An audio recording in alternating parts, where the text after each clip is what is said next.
Hello, Mustang basketball fans, and welcome to another edition of Mustang Basketball with Brad Bigler. I'm your host, Kelly Loft, Athletic Communications Director at Southwest Minnesota State University, and glad you'll be with us again here at Studio One, Marshall Cable Access, and on the website, smsumustangs.com. We appreciate your viewing again this week. And on this week's show, we'll talk Mustang basketball as the Mustangs tipped off the 2011-12 season last Saturday against Division I Wisconsin-Milwaukee. We'll take a look at the highlights. We'll talk about the ball game and look ahead to the Thanksgiving weekend tournament that the Mustangs will be in a couple of weeks as they return to non-conference play. And joining us on the show, as always, is the head coach, Brad Bigler, who began his third season on the Mustang sideline this past Saturday with a 71-65 loss to Wisconsin-Milwaukee. SMSU led for most of the first half. In the first 10 minutes or so, Milwaukee had a little run to begin the second half that put their lead to double digits. Mustangs, though, came back and got down to 4 in the last couple of minutes, but were not able to close the gap, and they lose 71-65. So the Mustangs dropped to 0-1. In this early part of the season. And Coach, we'll take a look at the highlights here later on in the show, but let's give your overall thoughts on the opening game against a very good opponent that went to the NIT last year, and it was a very good test for your guys. And I would give a lot of credit to University of Milwaukee. They're a talented team. They've got good skill level at all positions. They have some athletes, and they have a big guy who caused us problems on the boards.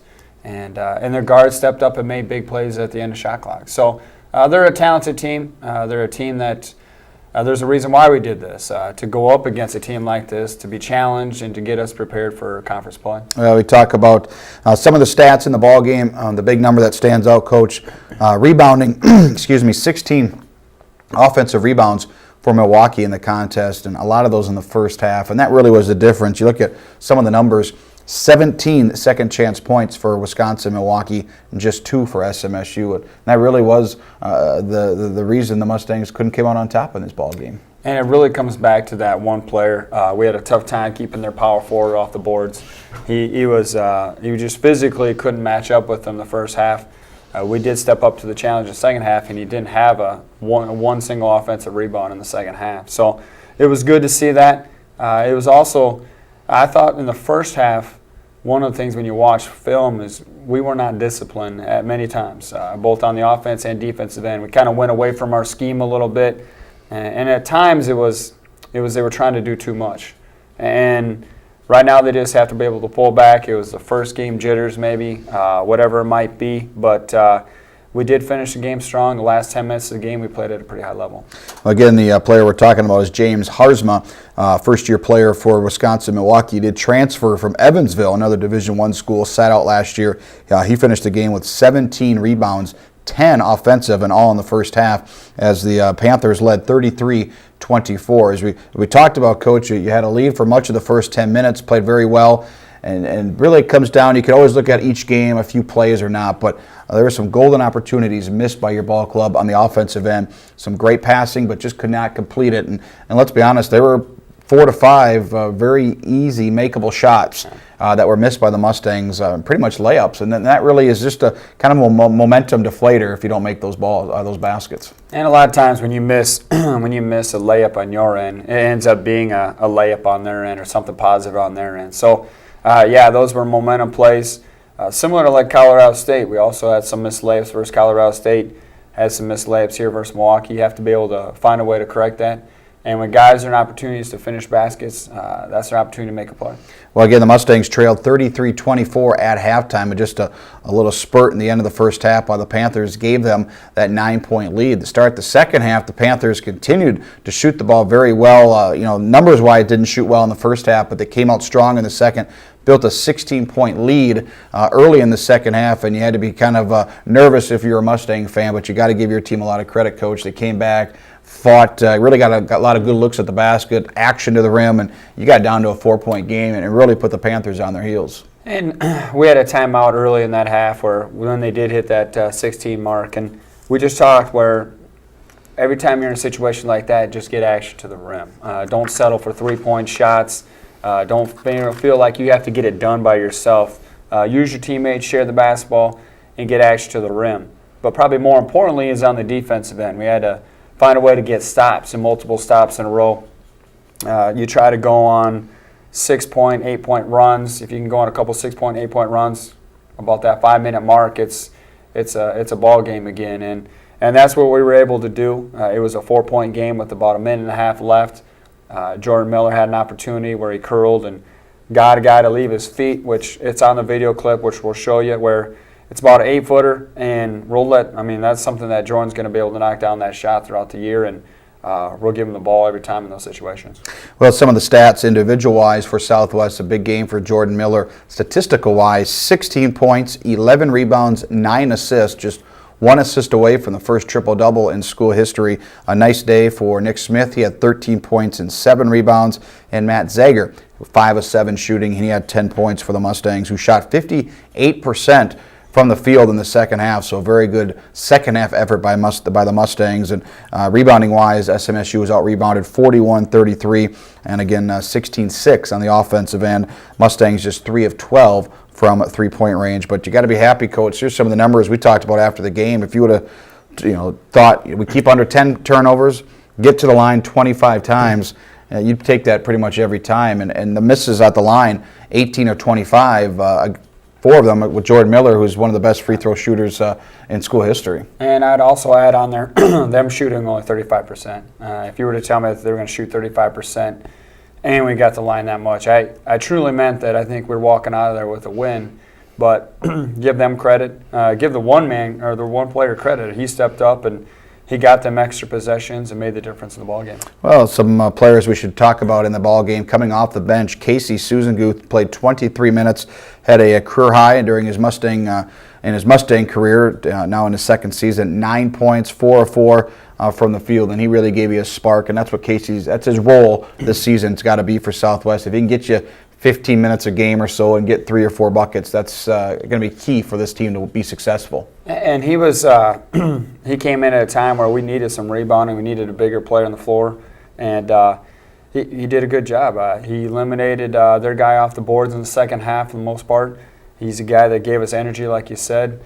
Defensively, he was active. Offensively, he took easy baskets. He got some layups off more so Jordan Miller's creation. Where Jordan Miller would drive, maybe get a guy to double him. He'd kick it back down to Casey, and Casey would capitalize. Another player to talk, Nick Smith, sophomore from Iowa, really is becoming a very go-to player for you guys, and you can see his development from last year to this year. Yeah, Nick, and we're going to need to see that. He needs to be a guy who scores down low. He's one of our guys who's able to score with his back to the basket. And at times when we have trouble scoring from the three-point line, we need to be able to throw the ball in the post to Nick, and he needs to be able to be a threat.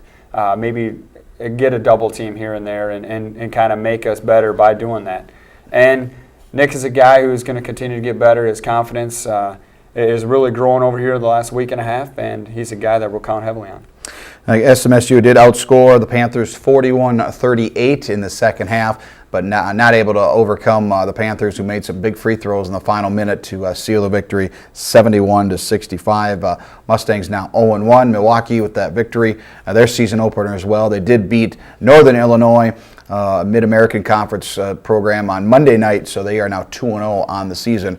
Are the Panthers, and again, a very good program, tied for the conference championship last year in the Horizon League, which is the same conference as Butler and Cleveland State. Cleveland State beat Vanderbilt the other day on top 10 programs, so a very good conference and a good competition for the Mustangs this past Saturday, as they finished the game shooting 43% to the Mustangs against the Panthers. Let's take a look at the highlights from Saturday's game in Milwaukee. As we start off here, Coach, in the first half, Mustangs with the basketball, and we've slowed it down for you, and here's that action to the rim early on, and Nick Smith with the basket. Yeah, early on in the game, they were still trying to figure out how to defend the ball screen. I think this is an opportunity where you see Jordan Miller creating easy opportunities for teammates. Nick Smith with a couple layups there. You saw his good hands. Right there you see Michael Apple stepping back, knocking down a three. And one of the three-pointers the Mustangs made, just one in the first half, and here's a couple of more opportunities. You see action to the rim. There's Casey Susanguth. Couldn't get the basket to go, but draws the foul. And you see here Lavion West taking his time, just backs his defender down. They don't double, and Lavion goes up with the jump hook and finishes. Lavion, that's his only basket of the game, 4 points in 13 minutes. Dealt with some foul trouble. Mustangs continue on. Here's Casey Susanguth, a pass. Jordan Miller, great look to Susanguth, and goes up strong with the reverse layup. And again, Casey, 4 of 4 shooting, 4 rebounds, and 9 points. Here you see Matt Zager. Great spacing on the floor. Matt is able to attack the rim and finish. I think you see that's one thing that we're going to notice here in these second half highlights, Coach. Just much more action to the rim, and the Mustangs take advantage of that. And here's another example right here for the Mustangs. And again, Jordan Miller setting it up, gets an angle for Casey to be able to attack. Casey goes and finishes with the reverse layup. Matt Zager, again, 5 of 7 in the paint again, just the floater with the right hand. And then Nick Smith, again, a big game for him, 13.7 rebounds and a little curl action. And again, you're seeing a lot. That's high percentage shots here in the second half, and that's why he shot 58%. And see, in the second half, the one thing that if I were to go back in the game and maybe press him a little earlier in the game, try to turn the tempo up, when we did that, we had some success. Our energy level was a little bit different. Watch this play. Jordan Miller, big-time dunk, amazing play just down the lane, and that really got the team excited. Big dunk for Jordan. Continuing on, again, Susanguth off an assist from Jordan Miller. And again, that's just Casey being a great basketball mind, being in the right place at the right time. Jordan Miller finding him in the open area. Tramel Barnes with the steal here for SMSU on the defensive end. You'll see him, the transfer from Northern State, Montevideo High School. Gets it over, and the Mustangs come back the other way, and Nick Smith in transition with the basket off an assist from Miller. And that was just great hustle by Tramel, just being able to not only get the one steal, and in some ways got 2 steals right there, just extra effort. And Tramel here, hard drive and a foul. Again, being that backup point guard is what you need, and just gives another point guard a breather, and he goes to the line on that particular play, and could keep going on. Matt Zager and Nick Smith with a couple of baskets. Zager with a nice drive. Again, great spacing by the offense, keeping the floor balanced. You'll see here Jordan Miller. Again, their guy cheats out, trying to guard Zager, and leaves Nick Smith wide open for the nice jump hook. And finally, some big shots here in the second half from long range. Jordan Miller with a big 3 at this point in the ball game to get the Mustangs to within 10. Great screen by Casey Susanguth to get Jordan open. Good find by Matt Zager with the assist. And then Susanguth caps off his day with another basket. Off the assist from Jordan Miller. Again, just some excellent looks for SMSU. They were scoring at will at times, and continuing on, Tramel Barnes going up and getting a basket. And then big dunk coming up here for the Mustangs and Nick Smith and drawing a foul. And we get a little bit lucky. Jordan Miller trips a little bit. There's a scramble for the ball. Jordan gets it out to Nick, which Nick takes care of business after that. And he gets slams it home, and the foul is called on the Panthers, and Nick would complete the 3-point play. And continuing to cut into it, Jordan Miller hitting a 3 off an assist from Bernard Birch. That extra pass. Great find by Bernard. Jordan steps up, knocks down a 3 in rhythm.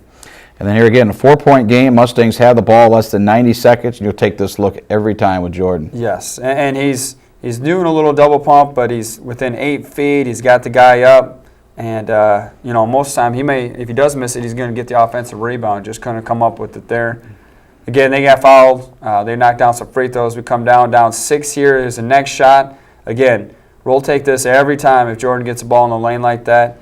Again, he misses a shot, but I think most times or not, if he misses, he's going to get that offensive rebound. And you see how close we are, the Mustangs, to grab those rebounds following those misses. If we could get a couple breaks, there's Zager with the layup as the Mustangs fall into the ball game 71-65 to Wisconsin-Milwaukee. And again, had some chances down the stretch. As you look at, just rebounds are right there to be had for SMSU, and just come away with it. But a game, nonetheless, that was well worth it for the Mustangs, playing a very good team. We'll be playing some big-time programs this year. I know Milwaukee will be hosting Wisconsin later on, and Butler and some other big-time programs as well. So a good experience for Southwest, but does fall 71-65 to Wisconsin-Milwaukee. And we'll talk about maybe more of this game later on, but let's talk about, give the fans a kind of perspective, Coach, of the trip to Milwaukee. It's a couple-day trip to by the time you go there and come back and whatnot. But kind of talk about what you and your staff go into planning to do this, and kind of, I was on the trip as well, but kind of how things went and how you plan your day, because there's a lot of planning getting ahead because you want to get some practice in too along the way. And that goes where Coach Carroll, our new grad assistant coach, he takes a lot of responsibility with the planning of the events, and I have to give him a lot of credit. On the way down there, while over there, on Friday we left the day before, and we ended up practicing in lacrosse. Thank you to Coach Carius, a former coach here at Southwest, to help us out with the practice facility at lacrosse. Then we were able to eat on the road at Madison. We, kind of a funny story. We pulled up to, we thought it was an OCB. It was another buffet, and our guys walking up, kind of teasing Coach Carroll because they didn't think, it's not an OCB, but then walk in and were surprised because it's even better than OCB. It was. So, but no, there's a lot of planning involved, whether it's organizing the meals, practice facilities, shoot-arounds, and then working with the Southwest Tours, the bus company, and being organized with everything. Yeah, the Mustangs left on Friday morning at 7 a.m. We stopped in Austin and had breakfast that morning, and then, as you mentioned, stopped in La Crosse at the University of Wisconsin La Crosse, had a couple-hour practice there. Saw former player Taylor Hughesby on the way out as well. Taylor Hughesby going to grad school there, so it was great to see him and some other people as well. So then the Mustangs, as you mentioned, went to Madison and rolled into Milwaukee on Friday night around 9 o'clock or so, and you kind of relax and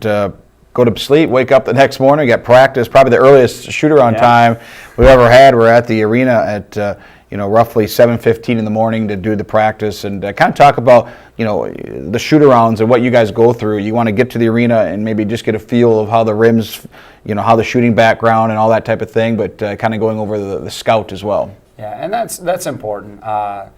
For the fans that don't know, Milwaukee plays in the old Bucks Arena, so it's a different environment. It's a big venue, and it was a little bit different, but at the grand scheme of things, I don't think it made much of an impact on the game itself. But I would say that our guys and their ability to just get in that environment, shoot a little bit, get a little accustomed to it is always important. As far as our shoot-around that early in the morning, it wasn't a shoot-around where we really pushed them too hard. It was more of a shoot-around just to get in there and get them up.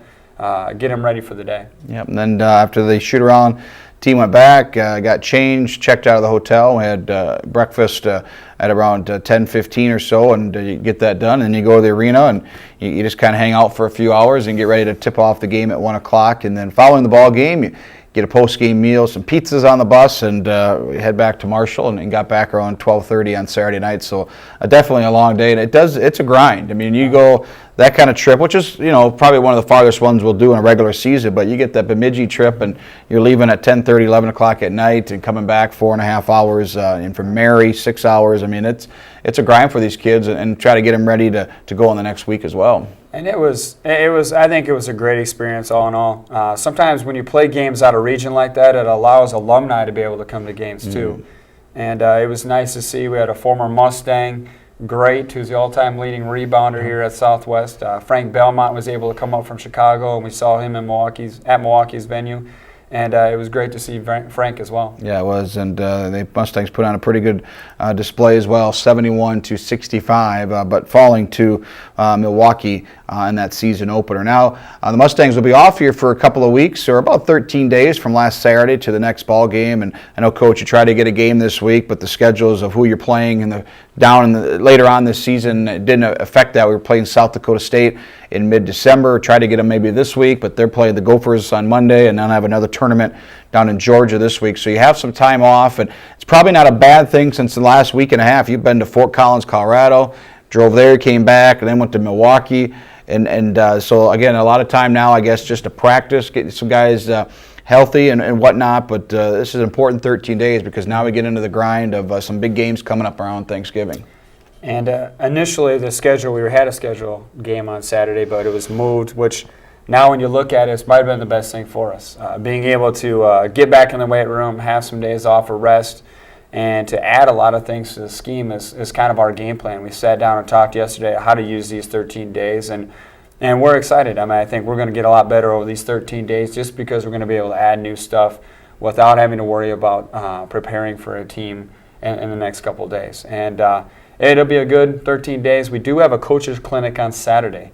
I should probably promote that on Saturday. Coaches are able to come to our practice from 10 to noon, and then afterwards we have a little coaches clinic as well. So for any high school coaches out there that want to come over to the clinic, coaches clinic, just contact me in the office, by email, by phone, and then we'll get you more information.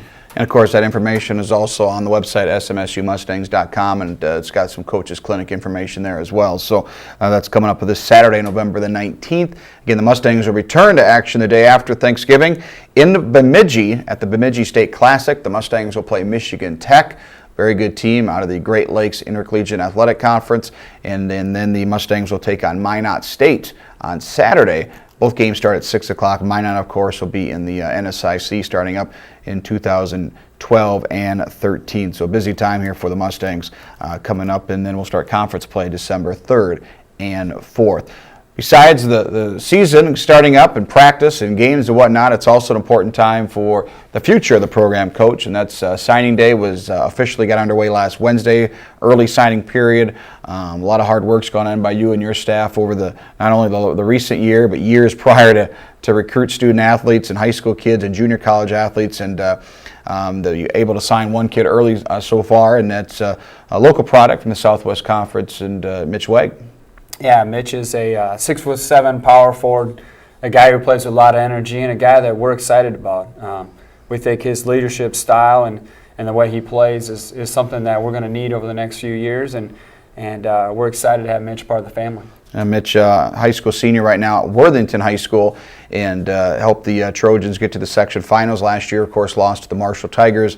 But what's your expectations of Mitch? We'll take a look at some of the highlights here in just a few seconds. But you like to redshirt a lot of guys, and I'm sure it's still far away, year and a half out still to decide that. But is that kind of the progress that you look at for all players coming in? Well, we'll see. I mean, right now you look at our stats, and he kind of fits that role of a guy that we may be missing right now, a guy who's a defensive guy, a guy who's going to go get rebounds out of his area, and he's a guy that, could be a player who could really help us next year if things don't improve on that side of the ball. And here's the opportunity now for Mustang fans to see a little bit of Mitch Wegg. I have a highlight tape that you put together. And talk about what he brings. As you mentioned, he might have a chance to play here, but in the future, definitely a size that you need here in the NSIC. Yeah, Mitch again is a 6'7", 6'8" guy who's young for his age, and he's a guy that we see a lot of potential in. A guy who is going to improve a lot throughout his college career, and I think the thing that we've seen from Worthington products. With Jimmy Decker, with Chris Hagan, with a variety of guys that have been in our program, is they're always hard-nosed guys. Yeah, give Coach Vorwald a lot of credit for that. He teaches them, defense and rebounding, those types of things, and we're very excited to have him part of the program. Here you see this. When we make these videos, it's more about just the basketball player itself. You want to include the family. There you saw a glimpse of the family and some pictures from the past. Mitch is a guy that we feel very proud to be a part of our program. Right now, though, he is a Marshall Tiger rival down in Worthington, and he did laugh about that during the recruiting process. But I know he's friends with some of the other Marshall Tigers and Ben Sanders and Austin Saugstad and some of those guys. So I think that rivalry will only be better now with him being a Mustang next year. You can see very active, aggressive to the basket. Can get up there and put the ball down on the floor, and he's got the ability. I suppose that you watch on recruits is that footwork, and it looks like he's got pretty good agility no matter where he is on the floor. Yeah, and he's a guy who plays a couple different sports. He's a football wide receiver and cornerback. He's also a track guy, and so he's a good athlete, all-around athlete. A guy who, on the basketball side of things, who really takes a lot of pride on the defensive end, as you see here, taking charges, getting block shots. On the offensive end, he's a guy that we'll continue to develop, and a guy that we see a lot of upside with. Well, there he is. Mitch Wegg will be a senior this year at Worthington High School, and he signed early throughout this on this national letter signing period, early signing period, and of course we'll continue recruiting, and there'll be another signing period come April, and hopefully the Mustangs will. There's just a never-ending process, isn't it, Coach? You still got players on your radar that are sure young players right now, and it continues on throughout this entire period. And now the early signing period, does that end here in the next couple days or so? Or yeah, that actually ends tomorrow, Wednesday, and and then like you said, it doesn't ever stop. I mean, right now we're still contacting juniors and contacting seniors, and the late signing period will be in April. All right, well, that should be interesting to see what happens here in the next few months for Mustang men's basketball recruiting. Again, the Mustangs 0-1 on the season with that loss to Division I Milwaukee, 71-65. Mustangs will be back in action again the day after Thanksgiving against Michigan Tech, and then Minot State on that Saturday. Then we'll open up conference play the next weekend at Augustana and at Wayne State. Then have a non-conference game against South Dakota State before finally coming home for the conference and home opener for the entire season against St. Cloud State on that following Friday in mid-December. So a chance for be a while for the Mustang fans to see, but still some big games, and we'll keep you updated at smsumustangs.com. So thanks for joining us this week for the head coach, Brad Bigler. I'm Kelly Loft. Thanks for watching here at Studio One, Marshall Cable Access, and at smsumustangs.com. We appreciate the support. So until next time, go Mustangs.